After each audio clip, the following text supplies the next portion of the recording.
Hello friends, आज की हमारी नई कहानी है बहू की इच्छा का ख्याल कोई नहीं रखता। सुमिता जी दीपक जी के साथ बाहर जाने के लिए तैयार हो रही थी। अभी तक तुम्हारा मेकअप नहीं हुआ? जल्दी करो वरना मूवी शुरू हो जाएगी। हो तो रही हूँ, ज़रा धीरे बोलिए, मैंने घर में किसी को नहीं बताया। अच्छा, आप गाड़ी निकालिए, तब तक मैं बहू को काम बताकर आती हूँ। सुमिता जी ने धीरे से मुस्कुराते हुए बोला। शिप्रा, शिप्रा, शिप्रा कहाँ हो? सुमिता जी अधीर होकर बुलाने लगी। मम्मी जी। शिप्रा हाथ में कपड़ों का गट्ठर लिए खड़ी थी। बहू, मैं तुम्हारे पापा जी के साथ काम से बाहर जा रही हूँ। ये कपड़े तह करके सबके कमरे में रख देना। रात का खाना मेरा और पापा जी का मत बनाना। अम्मा जी को दलिया बनाकर दे देना। निम्मो और पराग आएंगे तो वो जो कहेंगे बना देना।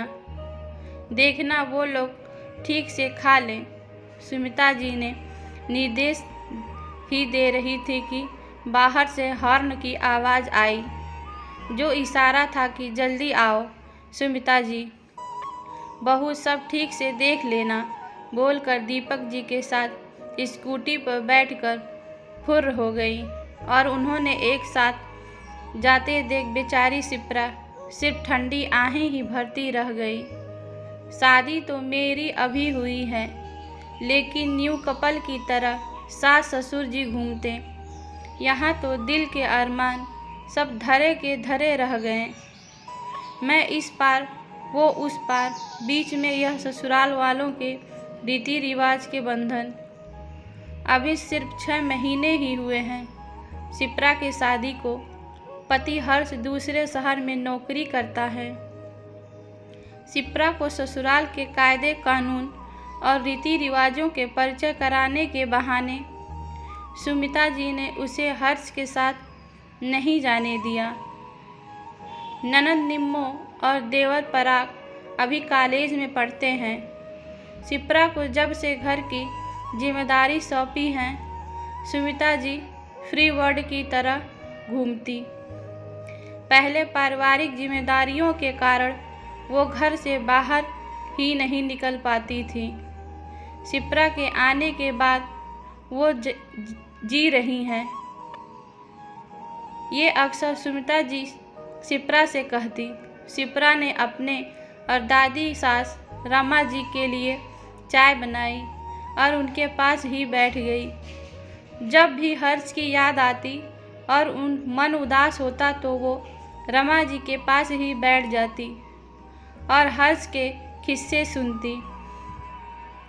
हर्ष में रात का फ़ोन आया तो शिप्रा ने प्यार से कहा, हर्ष आप इस बार आइएगा तो प्लीज़ हमें भी अपने साथ ले जाइएगा।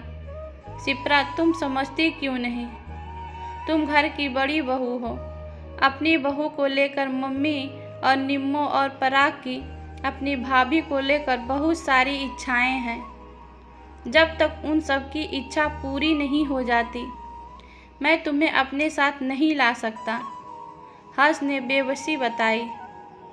तुमको सबको इच्छाओं का ख्याल है और मेरी इच्छाओं का क्या मेरी कोई इच्छा नहीं? मानती हूँ कि शादी के बाद पति से जुड़े सभी रिश्तों को निभाना होता है, लेकिन यह बोझ सिर्फ मुझ अकेली पर क्यों? सबकी इच्छाओं का ख्याल रखने वाले की इच्छा का किसी को ख्याल ही नहीं। कभी लगता है कि मम्मी जी को अपने बेटे के लिए पत्नी नहीं, बल्कि अपने लिए एक मुक्त की नौकरानी चाहिए थी। खुद पापा जी के साथ मूवी देखने गई हैं और दादी जी से कहा कि ज़रूरी काम से गई। हर वीकेंड पर मम्मी जी और पापा जी बाहर जाते। निम्मो और पराग भी अपने दोस्तों के साथ पार्टी करते और मैं अकेली अपने कमरे में विरह के गीत सुनूं या फिर उन लोगों का घर आने का इंतज़ार करती। अब बहुत हुआ, इस बार अगर तुम मुझे अपने साथ नहीं ले गए तो मैं अपने मायके चली जाऊंगी। मुझे पत्नी होने का और एक बहू का अधिकार चाहिए। शिप्रा ने भी आज हर्ष को अल्टीमेटम दे दिया। शिप्रा को बुलाने आई रमा जी ने उसकी और हर्ष की सभी बातें सुन ली और मन ही मन एक फैसला कर लिया। दूसरे दिन रविवार था। सभी एक साथ नाश्ता कर रहे थे कि रमा जी ने अपनी इच्छा बताकर सबको शॉक्ड कर दिया। अम्मा, ये क्या? आपकी कैसी इच्छा है? सुमिता हैरानी से बोली। कैसी इच्छा? तो ऐसे बोल रही है जैसे मंगल ग्रह पर जाने की इच्छा बता दी। अरे परपोता परपोती का मुंह देखना चाहती हूँ। और क्या, मरने से पहले सोने की सीढ़ी चढ़ने की इच्छा है। और क्या? रमा जी ने शिप्रा का हाथ पकड़कर उसे प्यार से देखते हुए कहा। शिप्रा, तुम जाने की तैयारी करो। मैंने हर्ष को बोल दिया है, वो इस बार आएगा तो तुम्हें अपने साथ ले जाएगा। रमा जी के यह बोलते ही शिप्रा को छोड़ के सबके चेहरे बन गए। भाभी चली जाएंगी? निम्मो और पराग एक साथ बोले। अम्मा जी, अभी बहू को हम नहीं भेज सकते।